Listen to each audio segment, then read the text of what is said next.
Hey guys, Danilo here from King Realty. I'm in beautiful El Salvador. I'm outside of the GTA today, but we're gonna review December 2023 real estate stats so you have information on what's going on in the real estate market. Don't be jealous of me though, guys, because it is minus like 10 or minus 15 back home right now, but let's get into the video.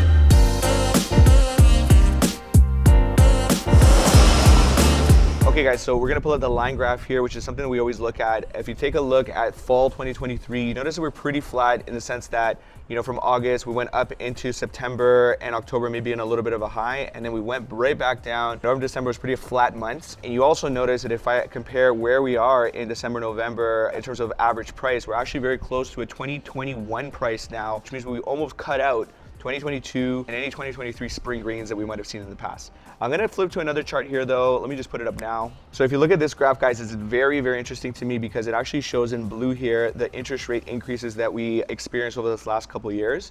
And you see that it is a direct correlation between the interest rate increase and average price. Actually, as the interest rate went up, the price actually went down. So they're going further and further apart as they go up the line. Very interesting to see, but it makes sense obviously because as interest rates go up, less people are able to actually purchase homes. There's less demand and, you know, average price suffered because of that fact. So these are line graphs, guys. It gives you a visual as to what's going on here in the GTA marketplace over time. So hopefully that was helpful. The next thing we're gonna take a look at is our month over month stats. So let's pull that up on the screen here so we can take a look at what happened in December compared to November. Okay, so mind you guys, I may not be looking directly at you guys because I gotta check out my phone here to actually read out the stats.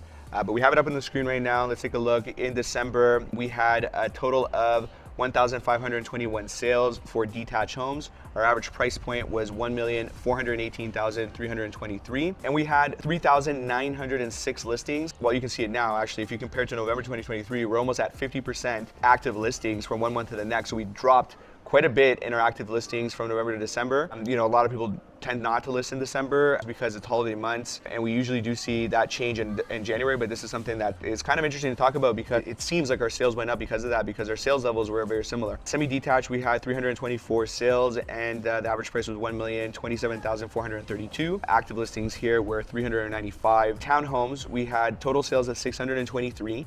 And our average price was $912,403. We also had active listings at $1,474. Condos, we had a total sales of 944 sales. Average price was $682,525. We're under 700,000 guys for average price in condos, and that's crazy to hear because, you know, honestly, the condo price has been going down more and more. Okay, somebody wants to make an introduction. What do you want to tell you? What? I just saw a butterfly. Oh, my daughter just saw a butterfly here in beautiful El Salvador. Imagine that. There's no butterflies in Toronto right now, right? I don't think anything's flying around right now. Our active listings in the condo side are 4,521. And again, huge drop in a month-to-month active listing. So the next side here, we see our active listing month-to-month change. On average here, we see that there was a drop of about 40% in active listings from November to December. Our average sales did drop, but it's about a 20% drop. And our price stayed relatively the same, guys. It's fluctuated, you know, 0 to 3% up and down, depending on what type of property it is. Our months of inventory, though, because we had a similar amount of sales and a drastic drop in active listings, it looks better.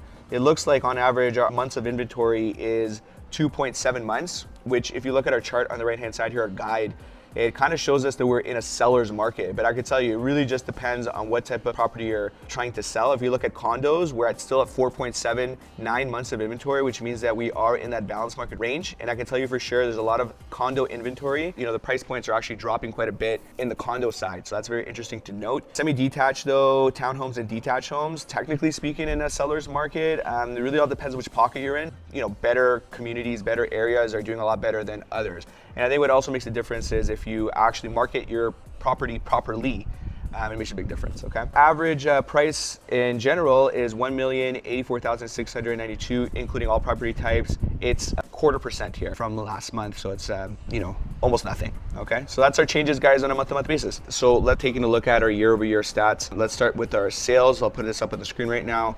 You see that in 2023, we actually had a bit more sales than last year at 3,444 over 3,090. Pulling down, we have our average price that is slightly up from last year as well at $1,084,692. Going to our year-over-year summary, you see that we had an 11.5% in sales change year over year. New listings are down compared to last year, which makes sense. Believe it or not, almost like 19% more active listings this year than last year. However, we do know that we're actually under 10-year average for active listings here in the GTA. Average price is up slightly at 3.2%. And I can tell you that we are increasing on days on the market. Many people are delisting their property, relisting it at a different price point. So you're seeing that it's an average of about almost 50 days, 49 days in total on like multiple listings for one property. And I am seeing the same, like it is taking about a month for properties to move. And this is what's going on a year-to-year basis. So what are the takeaways in this video, guys? I would say that it's interesting to just to note that our active listings dropped quite a bit from November to December. It improved our month of inventory because we had similar amount of sales.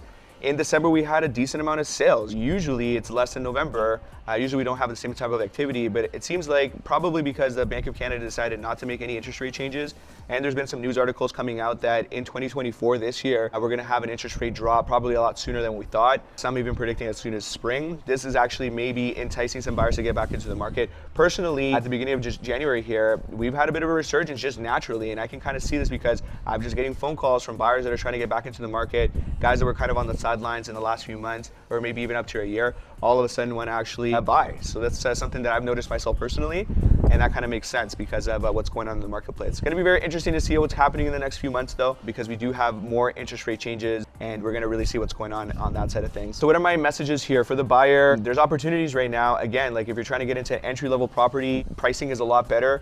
I've had this message pretty much all of 2023 that if you're okay with the monthly expense, you got to do that research. So we get in touch with a mortgage broker. We see what your budget is, not just for your mortgage amount, but we throw in their property tax, your utilities, your insurance. We see what that all-in monthly price is. If you're able to handle that and go into a 1 to 2 year term, likely at that third year when you do that refinance, we're going to be in a lower interest rate environment. Some are thinking in the 4% range compared to like, the 5 to 6% that we're in now. That's going to drop price by quite a bit. Like if you're buying $1 million home and you have an $800,000 mortgage, I mean, that could be $800 off. And if you can manage that payment for the next couple of years, you're going to see that in a couple of years from now, your payment's going to go down. You're going to pay less than you are today. And let me tell you what else is going to happen. As soon as those interest rates drop, values are going to go up right away. Yeah, that's just what happens here in the GTA. The demand is pent up. It's not like it's not there. We have a lot of activity in the GTA, generally speaking. So those guys are there. People are going to buy in the city, and immigration's not stopped. I mean, Justin Trudeau has invited a lot of immigrants into Canada, whether you like it or not, and a lot of those guys are going to reside in the GTA area. So you know that that's going to happen, okay? So my message to you is that, like, if you're in the market, you're kind of contemplating it, let's just check the budget. Let's see if you can actually handle the payments. I'd get into it, to be honest, okay? And maybe just get into a shorter term mortgage term, okay? For the sellers, guys, just depends on what you're selling.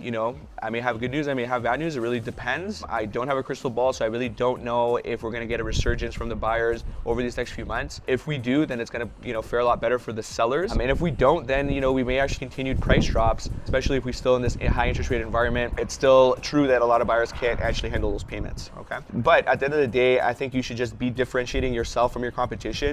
I mean, we got a couple condos coming up soon, and there's a lot of competition. There's like, 10 to 15 other properties that are the same square footage, the same size, and the same buildings or area. So yours just got to look better, or you got to be undercutting them on price in order to be more attractive to that buyer, because there are people who exist and there are people who are still buying, okay? If you're talking about other types of properties, still same sort of deal, guys. You got to just differentiate yourself. Don't skimp out on the marketing, and hey, look, I'm not a 1%er guy. There's a lot of value realtors out there, or not value realtors. There's like, how do you want to call them? They don't bring value.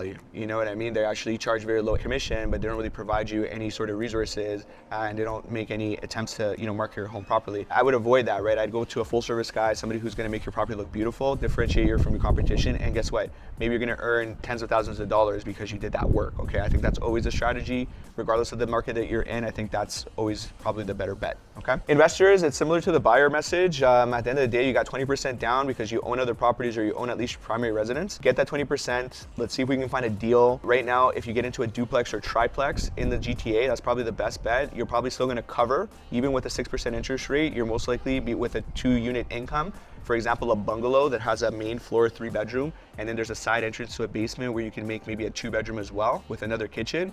That type of income is as high as maybe $4,500 a month.